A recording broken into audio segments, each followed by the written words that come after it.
I planned our anniversary for weeks. He kissed me that morning and said, "See you tonight." Then at 4 p.m., work came up. Something felt off. Hours later, I walked into the bar and he was already there. With her. Like I didn't exist. The truth was, I had no idea how long I'd already been losing my own marriage. I wish I could say that night came out of nowhere, but it didn't. Not really. The truth is, something had been off between Tyler and me for months, maybe longer. Nothing dramatic at first. No lipstick on collars. No obvious lies. Just small things that are easy to excuse when you love someone and you are more interested in keeping the peace than asking the right questions. He got quieter. Less present. More tired, supposedly. He started answering simple questions like they were interruptions. If I asked what time he'd be home, he'd say, "I don't know, Kel, it depends," in that flat voice that made me feel like I was being unreasonable for asking. If I tried to tell him about my day, he'd nod without really hearing me, eyes still on his phone, thumb moving like whatever was on that screen mattered more than the words coming out of my mouth. I noticed all of it. I just kept finding ways not to call it what it was. That was kind of my thing for a while. Making ugly things sound temporary. Convincing myself distance was stress, not disinterest. That silence meant exhaustion, not secrecy. That if I just waited long enough, if I stopped pushing, if I tried a little harder, we'd find our way back to each other. We'd been married long enough for me to know his moods, or at least I thought I did. Tyler worked as a loan officer at a lending office in Tulsa, and he loved acting like his job was a constant emergency.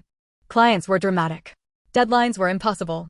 Somebody always needed something signed, approved, revised, explained. He wore stress like it made him important.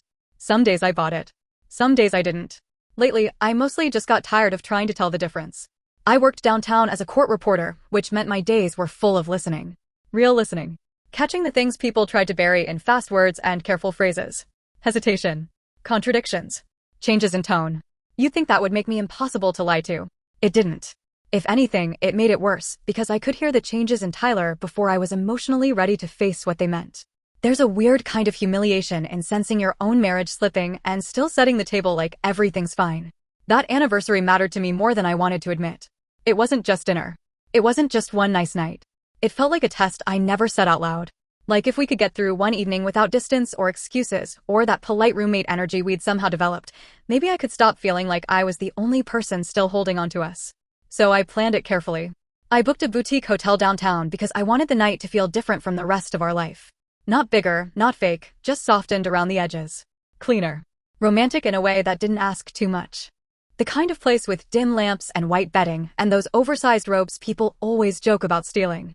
Tyler had once said he liked hotels because they made everything feel paused, like real life couldn't quite get in. I remembered that. I also booked a table at an Italian place downtown that he used to roll his eyes at whenever we walked past it. Not because he hated it, but because he always did that thing where if something looked too nice, he pretended it wasn't for him. Too fancy for no reason, he'd say, even though he always slowed down to look at the menu posted outside. I remembered that too. And I bought a dress. That part makes me sad now in a way I can't fully explain. Not because of the money, although I should not have spent that much on a dress for one night. It was because I bought it with this stupid, hopeful thought in my head that maybe if I looked like the version of me I used to be, the version of me he seemed to light up around, maybe he would look at me differently again. Not younger. Not hotter. Just wanted. I know how that sounds. I do. I know people love to say you should never perform for love, that if someone needs the polished version of you to stay interested, then they were never worth it. Maybe that's true. But marriage is messier than that. Sometimes you're not performing. Sometimes you're just reaching. Trying to find the old shape of something before it collapses completely. I told Tyler about the plan almost right after I made it. Not in one big dramatic reveal. Just little pieces over a week or so. I booked us somewhere for our anniversary. Oh yeah, downtown. That sounds expensive. It's one night. He gave me one of those half smiles. You always go too hard for these things. Not mean. Not sweet either. Just familiar. Another night, I told him I'd made dinner reservations. He was in the kitchen pouring water, tie loosened, sleeves rolled up. He barely looked up when I told him the name of the restaurant. Then he smiled like he recognized it. The place with the ridiculous wine list? That's the one. He laughed. You're serious. I usually am. He came over, touched my waist for maybe 2 seconds, and said, "Okay, I'm in." That should have felt reassuring. It did, for a little while. But even then, something about it was off. Not what he said. More how quickly he said it, like he wanted credit for being agreeable without actually stepping into the moment with me. Still, I took it. I took every small sign and turned it into hope. That was the pattern. The week before our anniversary, he got especially distracted. More calls outside. more checking his phone face down on the coffee table. One night, I asked who kept texting him so late, and he said, "Clients don't care what time it is if they're panicking," which sounded reasonable enough that I hated myself for even asking. Another night, he came home smelling like cologne he only wore when he had meetings. I remember standing near the sink while he set his keys down, and I said, "You wore cologne to the office?" He didn't miss a beat. We had a networking mixer after work. On a Tuesday? He shrugged. That's when they scheduled it. Then he asked me what I wanted to watch for dinner, like that settled it. And somehow, in the moment, it did. That was what Tyler was good at. Not grand manipulation. Small redirects. Tiny shifts. He could make a strange moment feel petty if you held onto it too long. He never had to tell me I was overreacting. He just knew how to leave that conclusion sitting there and let me pick it up myself. A few days before the anniversary, my best friend Julie called while I was folding laundry. Julie had known me since before Tyler. Before the apartment, before the wedding, before I started explaining away my own unhappiness like it was a mature thing to do. She teaches music at an elementary school, which means she has exactly two modes, incredibly patient or instantly done with you. That day she was patient, but barely. "So what's the plan?" she asked. I tucked one of Tyler's shirts onto a hanger and told her about the hotel, the restaurant, the dress. "That actually sounds nice," she said. Then she paused. "Is he excited?" I knew what she meant. Not whether he said yes. Whether he felt like someone who wanted to show up. He said he's in. Julie was quiet for half a second too long.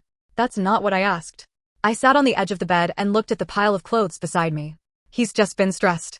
"Kelly, I know what you're about to say." "Do you?" "Yes. And I don't want to do this right now. What I'm about to say is that you keep acting like being disappointed in your marriage is somehow less embarrassing than being honest about it." I let out a breath. "That's harsh." "It's true." I didn't answer. Then her voice softened. "I'm not trying to be harsh. I'm saying if this night matters to you that much, then it matters. And if he treats it like an obligation, that matters too." "I know." "No, I don't think you do. I think you keep turning everything into something you can survive instead of something you should actually judge." I laughed, but it came out thin. "You should put that on a mug." "I'm serious." "I know." And I did know. That was the worst part. Nothing Julie said felt new.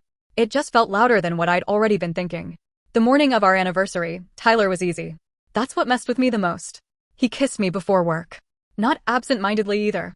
He put his hand at the back of my neck and kissed me like he remembered I existed in a soft way. Then he smiled and said, "See you tonight." Just like that. No hesitation. No weird energy. No sign that the day was going anywhere except where I thought it was. I stood in the kitchen after he left, mug in my hand, and actually let myself feel excited. That tiny rush of hope felt embarrassing later, but at the time it was real. I thought maybe I'd been wrong. Maybe the distance had been a phase. Maybe we were just two tired adults who had let routine flatten everything for a while. Maybe one good night could interrupt that. Not fix it, but interrupt it. I went to work in a better mood than I'd been in for weeks. Even downtown, dragging my bag through the courthouse entrance, I felt lighter. I had my nails done the day before, nothing dramatic, just clean and neat. I'd packed my dress shoes in the car so I wouldn't have to wear them all day. I even brought a makeup bag to touch things up before heading to the hotel. That alone should tell you how much I wanted the night to work. I am not one of those women who does a full transformation in a courthouse restroom unless she is emotionally invested in the outcome. Work was busy, which helped. Depositions, scheduling issues, attorneys talking over each other like always. By lunch, I had a text from Tyler. Mornings already chaos. Looking forward to tonight though. That text carried me for hours. I read it 3 times, stupidly. Not because it was romantic. Because it was something specific. He had thought of the night before I brought it up. That felt important. I texted back a heart and said I was too. At around 2, I stepped outside for a coffee and called the hotel to confirm our reservation, just because I am the kind of person who confirms things even when they are already confirmed. The woman on the phone was polite. Everything was set. Late check-in note added. I remember smiling after I hung up, like I was smoothing the edges of the evening before it began. I got off work a little early and drove home to get ready. The apartment was quiet in that late afternoon way that makes everything feel suspended. Sun through the blinds. A little too warm inside. I showered, did my hair, and laid the dress across the bed. I actually stood there for a minute just looking at it.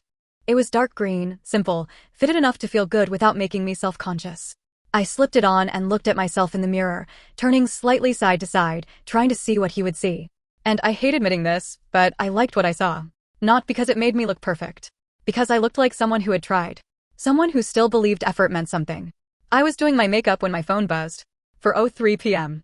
A message from Tyler. Hey, something came up. Work thing. I might not make it tonight. I read it once. Then again.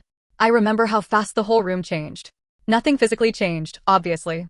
Same bed, same dress, same half-sipped makeup bag on the counter. But everything inside me dropped so suddenly it felt physical. Like a misstep on a staircase that isn't there. I called him immediately. He picked up on the second ring. Hey. His voice was wrong. Flat. Distracted. Too quick and too empty at the same time. What do you mean you might not make it? I asked. There was a short pause.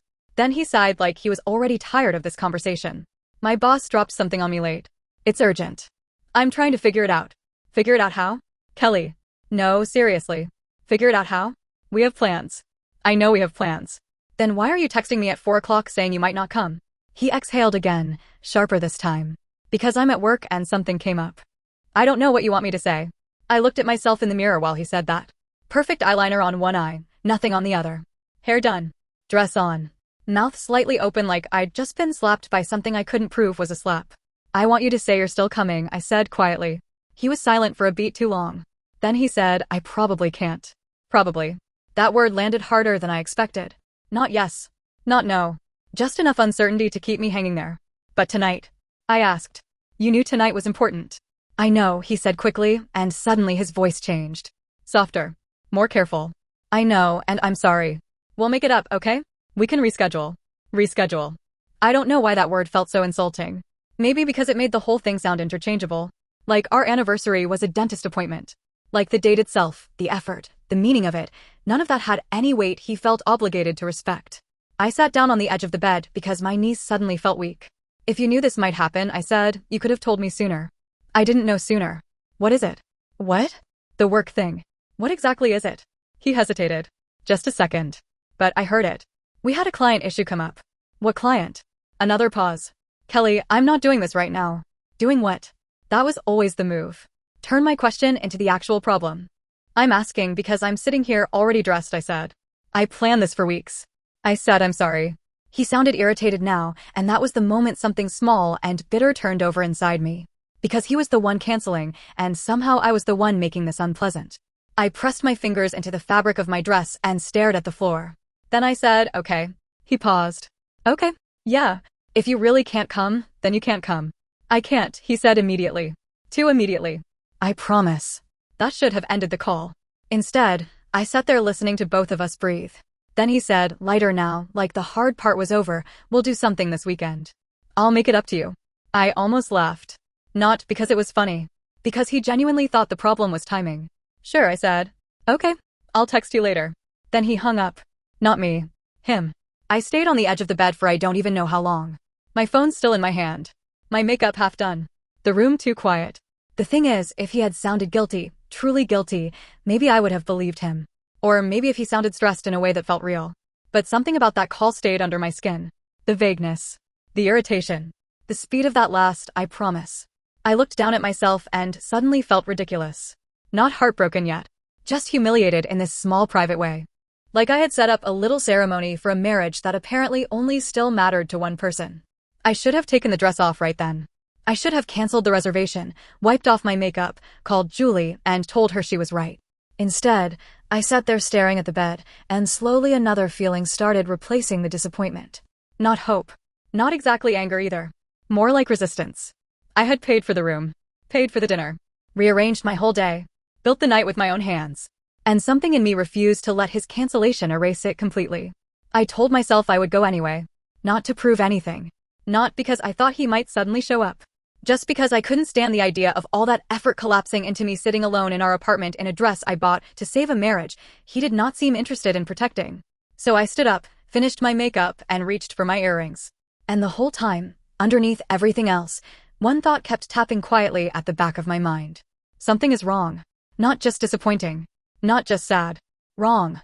And I had no idea yet that the night was about to prove exactly how wrong it really was. I almost didn't go.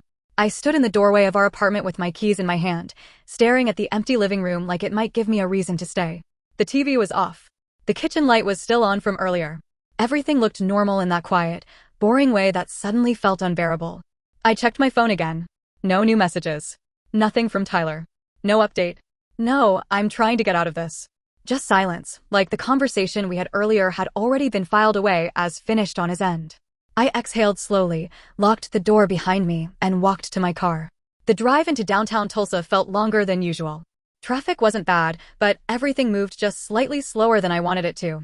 Red lights lingered too long. Cars hesitated at turns. It gave my mind too much time to replay that call over and over. The pauses. The vague answers. The way he shut me down when I asked simple questions. I kept telling myself not to overthink it. He has a job. Things come up. You're being dramatic. But every time I tried to settle into that explanation, something pushed back. A quiet, stubborn feeling that didn't match the situation he described. By the time I pulled into the parking garage near the hotel, I had that strange mix of emotions that don't belong together. I was disappointed, obviously. But there was also this low, steady awareness sitting under everything else. Like I was paying attention in a way I hadn't been before. I checked in just after 6. The lobby was soft and dim, exactly the kind of place I had pictured when I booked it. Warm lighting, low music, people talking in quiet voices that didn't carry. It should have felt romantic. Instead, it felt like I had walked into someone else's night. A man in a dark uniform, Patrick, I later noticed on his name tag, gave me a polite nod from near the desk. Not overly friendly, not cold either. Just the kind of acknowledgement you give someone you assume is passing through with a purpose. Evening, he said. Hi, I answered, forcing a small smile. I kept it simple. Checked in, took the key, didn't offer explanations. No one asked why I was alone, and I was grateful for that in a way that felt heavier than it should.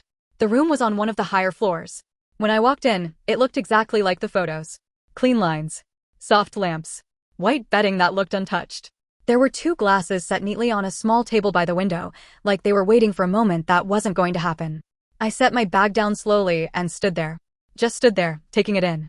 I tried to imagine what it would have looked like if Tyler had been there with me. His jacket tossed over the chair.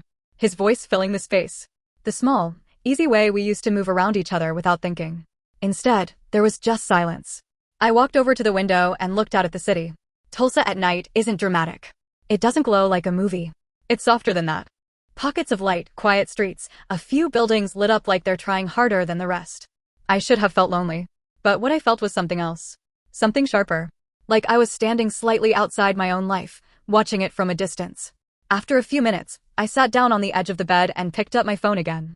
Still nothing. I opened our message thread and read the last few texts. Morning's already chaos. Looking forward to tonight though. I stared at that line for a long time. It didn't match the call. It didn't match the cancellation. It didn't match the way he shut me down when I asked questions. That disconnect sat there, quiet but heavy. I typed out a message. Are you still at the office? Then I stared at it. And deleted it. If he was lying, he would just keep lying. If he wasn't, then I would just be that person again, asking questions he clearly didn't want to answer. I put my phone face down on the bed and stood up. I wasn't going to sit in that room all night. So I grabbed my bag, checked my reflection one more time, and left. The restaurant was a short walk from the hotel. Downtown had that early evening energy where people are just starting to settle into the night. Couples heading into places together. Groups laughing a little too loud on the sidewalk. The air felt cooler than it had earlier, and I wrapped my arms around myself for a second before pushing the door open. Inside, it was warm. Low lighting. Candlelit tables. The kind of place that makes everything feel a little slower, a little more intentional. For a split second, I hesitated near the entrance. Not because I didn't want to go in, but because I suddenly became aware of how I must look. A woman dressed for a date that clearly wasn't happening. A hostess approached me. Hi, do you have a reservation? Her tone was polite, professional. She didn't look surprised. If anything, she looked like she had seen this exact situation before. Yeah, I said. Sullivan. She checked her tablet. Table for 2? There was a tiny pause there. Just enough to acknowledge the obvious. Just one tonight, I said. She nodded without reacting. Right this way. She led me to a small table near the back. Not hidden, but not front and center either. It felt intentional in a way I appreciated more than I expected. Your server will be right with you, she said, setting a menu down. Thank you. I sat down and placed my bag on the chair across from me. For a second, I just looked at it. That empty chair. I almost laughed again, but it stayed stuck somewhere in my chest. The server came over, asked about drinks, went through the usual motions. I ordered something simple. A glass of wine I didn't really want, but it felt like part of the script of the night I had planned. I kept my phone on the table. Not in a desperate way. Just there. Visible. Like I was giving him a chance to interrupt all of this if he suddenly decided to show up. He didn't. The food came. I barely touched it. I kept glancing at the door without meaning to. Every time it opened, some part of me reacted before my brain could catch up. Then it would settle again when it wasn't him. After a while, the noise of the restaurant started to feel overwhelming. Not loud exactly. Just too full of other people's conversations, other people's nights moving forward like nothing had shifted. I paid the bill earlier than I planned. The server gave me a polite smile that lingered just a second longer than necessary. Not pity exactly. More like recognition. I stepped outside and breathed in the cooler air. I could have gone back to the hotel. I should have. Instead, I turned toward the side entrance that led into the lounge bar connected to the restaurant. It wasn't a conscious decision. More like I just wasn't ready for the quiet of that room again. The bar was dimmer, softer, more casual than the restaurant. People stood instead of sat. Conversations overlapped. Glasses clinked. There was a low hum of music that you could feel more than hear. I found an open seat at the counter and sat down. The bartender nodded at me. "What can I get you?" "Just something light," I said. "Whatever you recommend." He gave me a quick smile and turned away. I rested my elbows lightly on the counter and looked around. Not searching for anything. Just existing in the space. I told myself that was all I was doing. Just being somewhere that wasn't that hotel room. Just finishing the night I had already started. My drink was set down in front of me. "Here you go." "Thanks." I wrapped my fingers around the glass, more for something to hold than anything else. For a minute, everything felt almost normal. Not good. Not happy. Just steady. Then I turned slightly on my stool. And everything stopped. At first, it didn't register. It was just a face across the room. Familiar in a way that didn't make sense in that moment. My brain tried to place it, like it was flipping through images too fast to land on the right one. Then it did. And the entire room seemed to drop out from under me. Tyler. He was sitting at a table near the far side of the lounge. Not in work clothes. Not rushed. Not stressed. Relaxed. Leaning back slightly in his chair like he had nowhere else to be. And he was laughing. That was the part that hit first. The sound didn't reach me, but I could see it clearly. The way his shoulders moved. The way his face opened up in a way I hadn't seen in weeks. He looked easy. Like himself. Like the version of him I kept trying to get back. And he wasn't alone. There was a woman sitting across from him. She leaned forward when she talked, her hair falling slightly to one side, her expression open and comfortable. Her body language wasn't careful. It wasn't new. It was familiar in a way that made something inside my chest tighten immediately. Their hands were on the table. Close. Not touching. But not by accident either. I froze. Completely still. My hand stayed wrapped around the glass, but I stopped feeling it. The noise of the room faded into something distant and warped. For a second, my brain tried to fix it. Maybe it's a coworker. Maybe this is the work thing. Maybe. Then she reached across the table. And touched his arm. Lightly. Naturally. And he didn't pull away. He smiled at her. Not the distracted smile he'd been giving me lately. A real one. Warm. Present. Like he was exactly where he wanted to be. That's when something inside me shifted in a way I can't fully explain. It wasn't loud. It wasn't dramatic. It was quiet. And final. Because in that moment, I didn't just see that he was with someone else. I saw how comfortable he was doing it. Like this wasn't a mistake. Like this wasn't the first time. And the worst part was, I hadn't even been looking for him. I didn't move. That's the part one still think about sometimes. Not the fact that he was there. Not even the fact that he was with her. It was the way my body just stopped. Like if I stayed still enough, I could delay what I was actually seeing. My first instinct wasn't anger. It was confusion. Because nothing about that scene matched the version of reality he had just sold me a few hours earlier. Urgent work. Late meeting. Can't get out of it. And yet there he was. Sitting comfortably in a lounge, dressed like he had planned to be there, laughing like nothing in his life was out of place. I stared at him longer than I should have. Not in a dramatic way. Not leaning forward, not trying to get closer. Just watching from where I sat, like I was trying to understand a language I suddenly didn't speak anymore. The woman, Heather, I would learn later, tilted her head when she smiled. It was a small detail, but it stuck with me. The kind of movement you only notice when you're paying too much attention to someone you don't want to be paying attention to. She said something I couldn't hear. He laughed again. That laugh, it felt wrong. Not because he wasn't allowed to laugh. Because I hadn't heard that version of it in a long time. It wasn't the polite, half-interested sound he made when I talked about my day. It was real. Easy. Unforced. I felt something tighten in my chest. I told myself to look away. I didn't. I watched the way he leaned slightly toward her. The way his posture was open instead of guarded. The way his phone sat face down on the table between them untouched. That detail mattered more than it should have. He never put his phone down around me anymore. There was a moment where she reached for her glass, and as she did, her fingers brushed his. He didn't pull back. He didn't even react like it was something to hide. That's when the confusion started turning into something else. Something colder. Because if this was new, there would be hesitation. There would be awareness. There would be that subtle tension people have when they know they're crossing a line. There was none of that. This was practiced. I felt my heartbeat start to pick up, hard and uneven. Part of me wanted to stand up right then and walk over. I imagined it clearly. Walking across the room, stopping at their table, watching his face change when he saw me. Forcing the moment into the open where it couldn't hide behind soft lighting and quiet conversations. But another part of me held me in place. Not fear. Not exactly. It was something closer to instinct. If I went over there now, I would get whatever version of the truth he could put together in the moment. Quick. Defensive. Incomplete. I would get excuses. And I didn't want excuses. I wanted to understand. That thought surprised me even as I had it. Because understanding meant staying still. Staying quiet. Letting the scene play out without interrupting it. So I stayed. I don't know how long I sat there watching them. It could have been 5 minutes. It could have been 20. Time felt strange, stretched in a way that made everything slower and sharper at the same time. At one point, he leaned in closer to her. Not dramatically. Just enough that whatever she said next felt more private. More contained. She smiled, softer this time. And then she said something that made him shake his head slightly, like he was amused, like he disagreed, but in a way that meant he liked what she said anyway. I realized then that I wasn't just watching a man cheat on me. I was watching a version of him that no longer existed in my life. That's what made it hurt in a way I hadn't expected. It wasn't loud pain.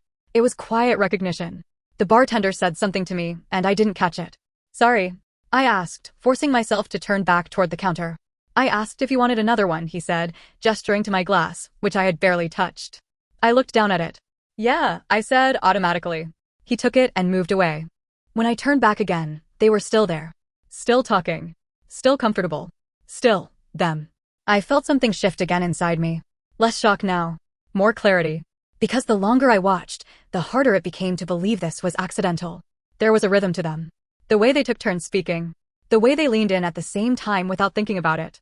The way their attention stayed locked on each other even when people passed by or noise picked up around them.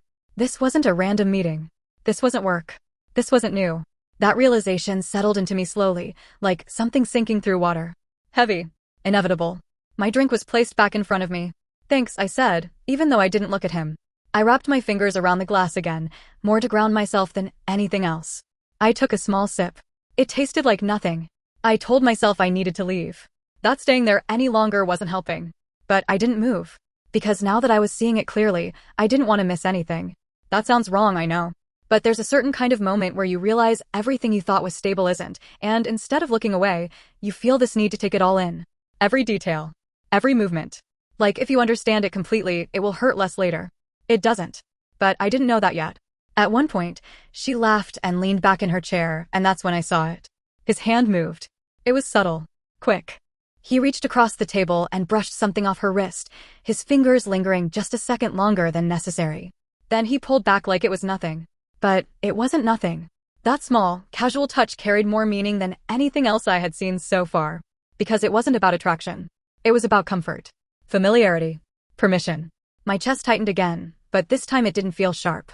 It felt hollow. Like something inside me had just stepped aside and made room for a different kind of understanding. I wasn't just being replaced. I had already been replaced. I just hadn't been told yet. I sat there until they stood up. That moment felt slower than everything else. He reached for his wallet. She gathered her bag. They didn't rush. They didn't look around. There was no tension, no awareness that they might be seen. They existed in that space like it belonged to them. And then, as they turned to leave, he did something small. Something that shouldn't have mattered as much as it did. He placed his hand on her lower back. Lightly. Naturally. Like it had been there before. Like it belonged there. That was the moment that broke whatever was left of my denial. Not the laughter. Not the conversation. That? Because you don't touch someone like that if you're unsure. You don't touch someone like that if it's new. You touch someone like that when you already know how they'll respond. They walked out together. Just like that. No hesitation. No glance back. No sign that anything about this night was unusual. I stayed where I was. I didn't follow them. I didn't run after them. I didn't call his name. I just sat there, staring at the space where they had been, trying to adjust to a reality that had shifted without asking me for permission. The noise of the bar came rushing back in all at once. Glasses. Voices. Music. Everything felt too loud now. Too close. I looked down at my hands. They were steady. That surprised me. I expected shaking. Panic. Something dramatic. But there was none of that. Just this strange, controlled stillness. Like my body had decided to hold everything together until I could get somewhere private. I reached for my bag, stood up slowly, and walked toward the exit. No one stopped me. No one noticed. It was just another person leaving a bar. Outside, the air hit me colder than before. I took a breath. Then another. And for a second, I thought I might cry. But I didn't. Instead, I did something I didn't fully understand until later. I pulled out my phone, opened our messages, and typed, "Are you still at work?" I stared at the screen for a second. Then I hit send. And waited. I didn't have to wait long. The typing bubble showed up almost immediately. That alone made my stomach drop in a way I can't explain. Too fast. Too ready.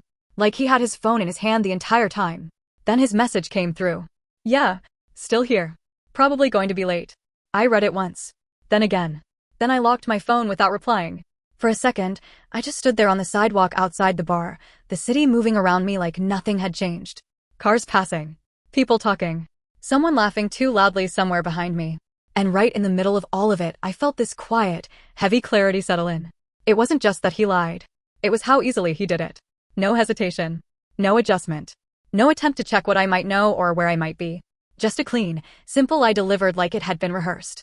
I slipped my phone back into my bag and started walking. I didn't know where I was going at first. My body just needed movement. Distance. Air. Something to keep me from standing still and letting everything hit at once.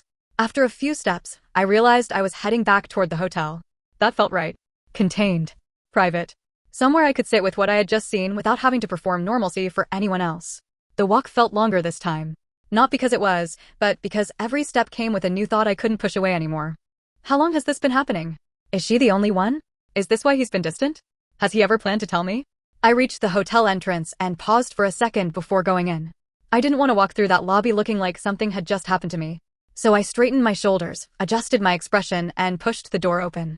Patrick was still near the front, leaning slightly against the desk, watching something on a small screen. He looked up when I walked in. "Back already?" he said, casual, not intrusive. "Yeah," I answered, my voice steady in a way that surprised me. "Just needed some air." He nodded like that made sense. "Have a good night," he added. "You too." That was it. No questions. No curiosity. Just a normal exchange that let me move through the space without being seen too closely. I made my way to the elevator and pressed the button. When the doors closed, the quiet hit me again. This time, it felt heavier. Like the moment was finally catching up to me. I leaned back against the wall and stared at my reflection in the mirrored panel. Same dress. Same makeup. Same person. And somehow not. The doors opened, and I walked down the hallway to my room. When I stepped inside, I didn't turn the lights on right away. I just stood there in the dim glow from the hallway, letting the silence settle around me. Then I closed the door. Slowly. Carefully. Like I was sealing something in. I kicked off my shoes and set my bag down on the chair. Everything in the room was exactly how I left it. The bed untouched. The glasses still on the table. The calm, curated atmosphere that was supposed to hold a completely different version of this night. I walked over to the bed and sat down in the same spot as earlier. Same position. Same view. But everything inside me had shifted. I replayed the scene in my head. The way he leaned in. The way she touched his arm. The way his hand rested on her back when they left. That last part came back the strongest. Because it wasn't just contact. It was ownership. Not aggressive. Not obvious. Just certain. I felt something tighten in my chest again, but it didn't turn into tears. It turned into something else. Something colder. Because the more I thought about it, the more one thing became impossible to ignore. That wasn't new behavior. There was no awkwardness. No hesitation. No glance over his shoulder. He wasn't worried about being seen. He wasn't worried about being caught. Which meant he didn't think he would be. And that thought opened something deeper. If he was that comfortable tonight, how many other nights had there been? How many times had he told me he was working late?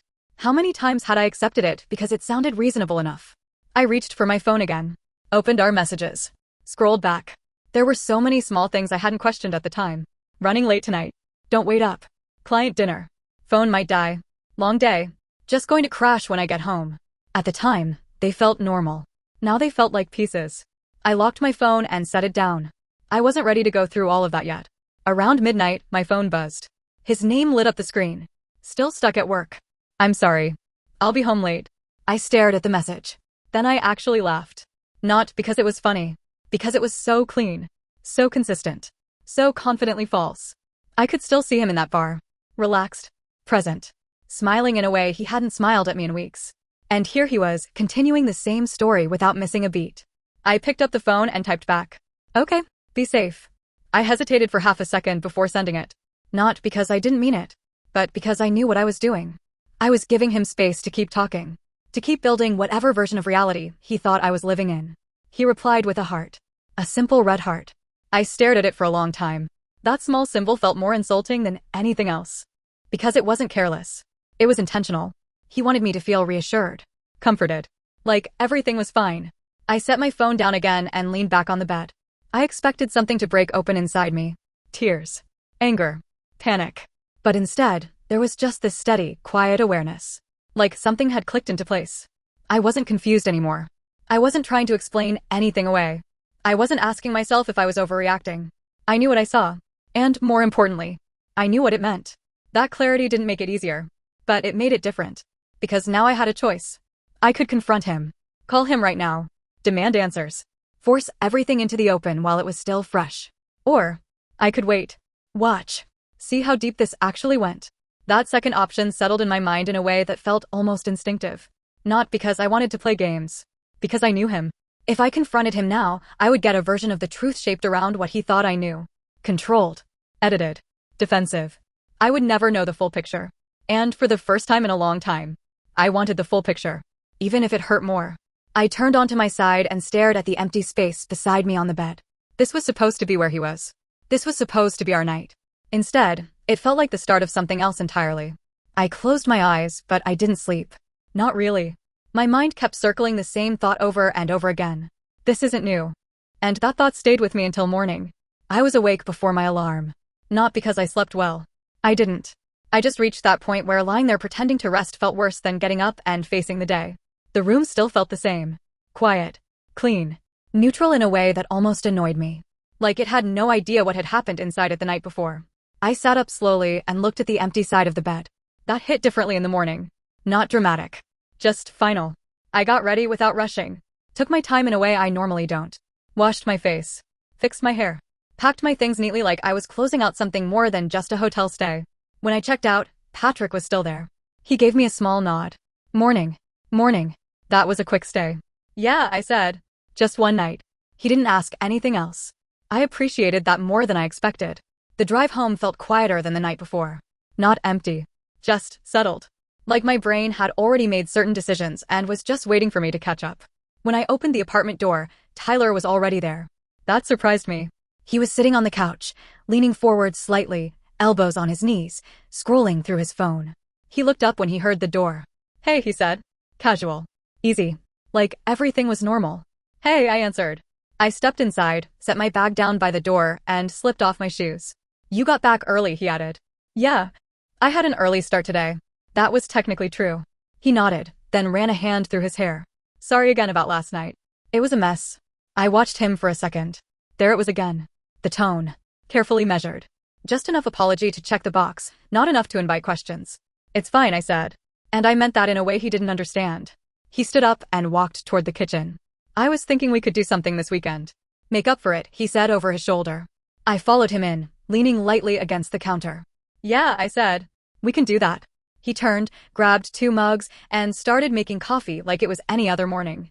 Long night? I asked. I kept my voice even. Curious, but not sharp.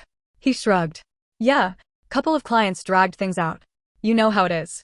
That was all I gave him. Just enough to keep him talking.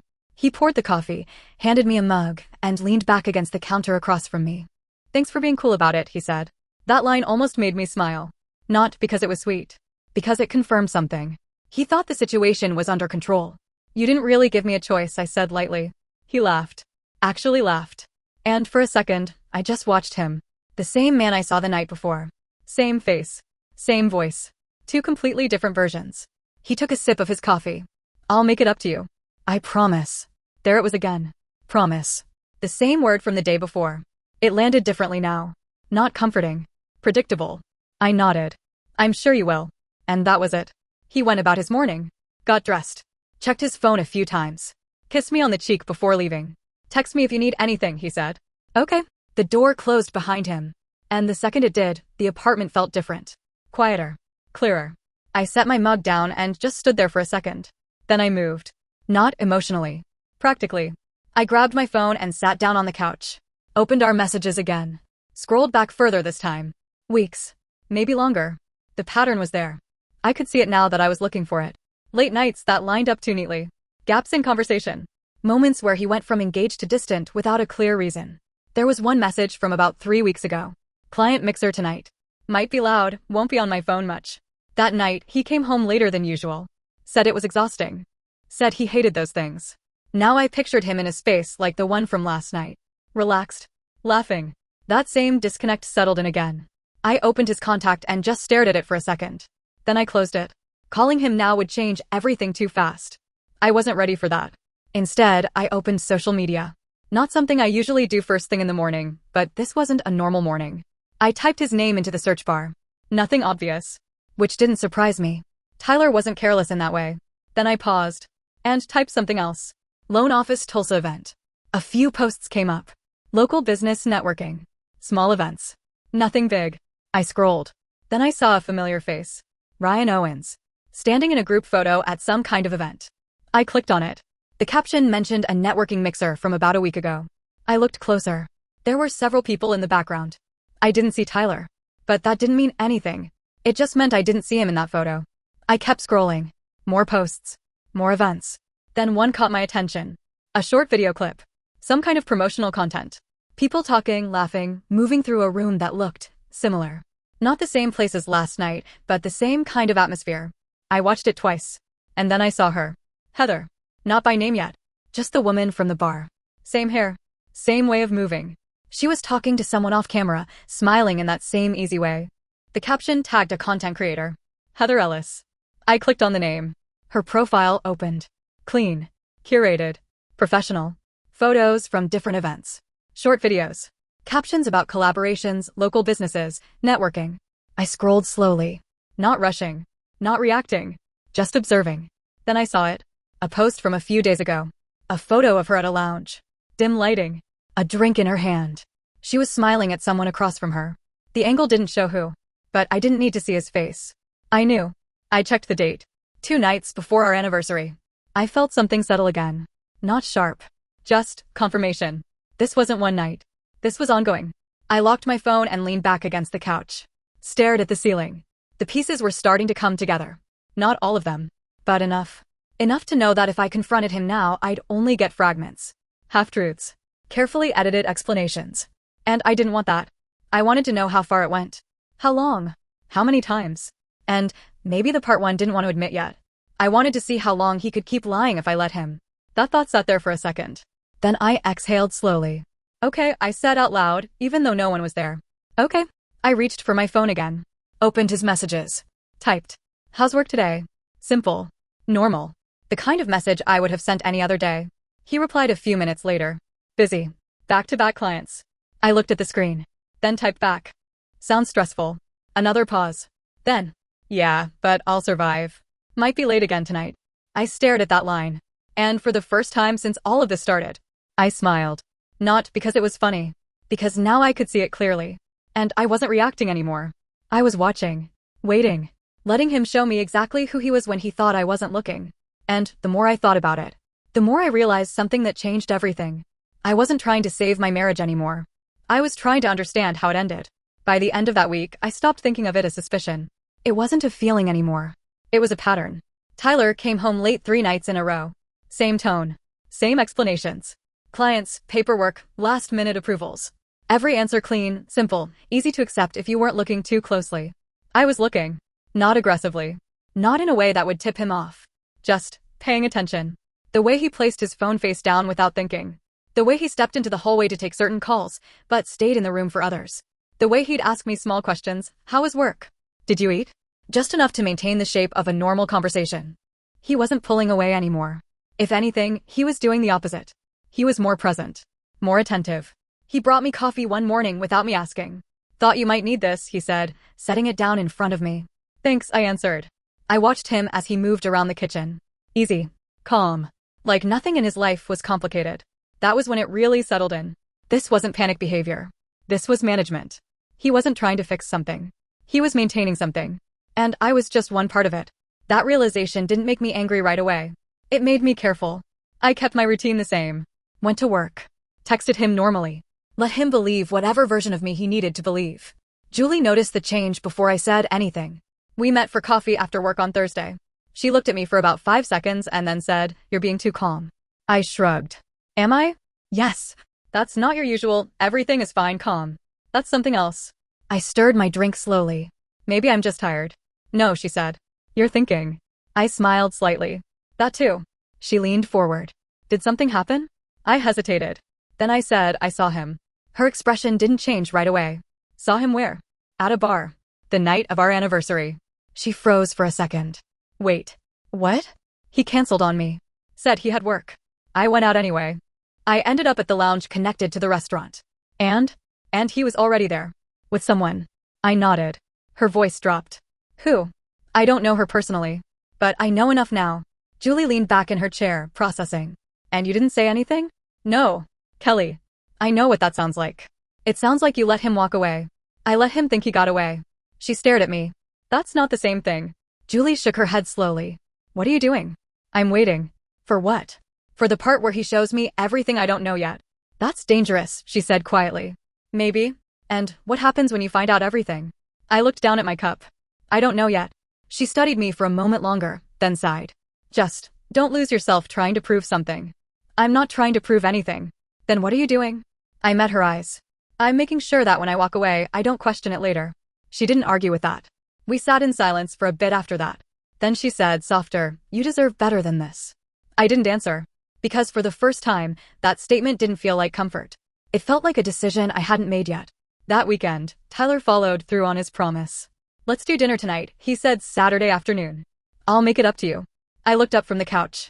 Sure. He smiled. Good. I'll make a reservation. I watched him as he walked into the other room to make the call. The same man. Same voice. Same ease. It was almost impressive. We went to a different restaurant that night. Nothing fancy. Just somewhere comfortable. He held the door open for me. Pulled out my chair. Asked about my week. If someone had seen us from the outside, they would have thought everything was fine. Maybe even good. Halfway through dinner, he reached across the table and took my hand. I know I messed up the other night, he said. I'm sorry. I looked at him. At his face. At the way his expression softened just enough to sell the moment. It's okay, I said. And that was the truth. It was okay. Because what he thought he was apologizing for wasn't the thing that mattered anymore. He squeezed my hand lightly. I mean it. I'll do better. I nodded. I know. And I did know. He would do better. At balancing everything. At keeping his story straight. At making sure I didn't have a reason to question him. That night confirmed something for me. Not because of what he said. Because of what he didn't say. No hesitation. No guilt that slipped through. No sign that he thought he had almost been caught. Which meant he didn't think he had. And that gave me something I didn't have before. Time. The next few days passed quietly. Normal conversations. Normal routines. But underneath it, everything felt different. Not broken. Just finished. I stopped trying to reconnect. Stopped looking for signs that he might come back to me emotionally. Because I had already seen where that part of him was going. Instead, I focused on something else. Getting clear. About what I would do next. One night, he texted me again. Running late. Don't wait up. I stared at the message. Then I typed back. Okay. Same as before. Simple. Easy. Predictable. I set my phone down and leaned back on the couch. And for the first time since that night, I felt calm. Not because things were resolved. Because they weren't. But because I wasn't in the dark anymore. I wasn't guessing. I wasn't explaining things away. I was choosing what to do with what I knew. And that felt different. Stronger. I don't know exactly when I'll confront him. Or if I even will in the way people expect. Part of me still wants to see how far he'll go. Part of me just wants to walk away quietly and let him realize what he lost when it's already too late. But I do know this. That night at the bar didn't just show me who he was. It showed me who I had been. Someone willing to overlook too much. Someone who needed proof to believe what she already felt. I don't think I'm that person anymore. Now I'm just someone who saw the truth. And chose not to look away. So I guess what I'm asking is, if you were me, would you confront him and end it clean? Or would you keep watching? Until there's nothing left for him to hide?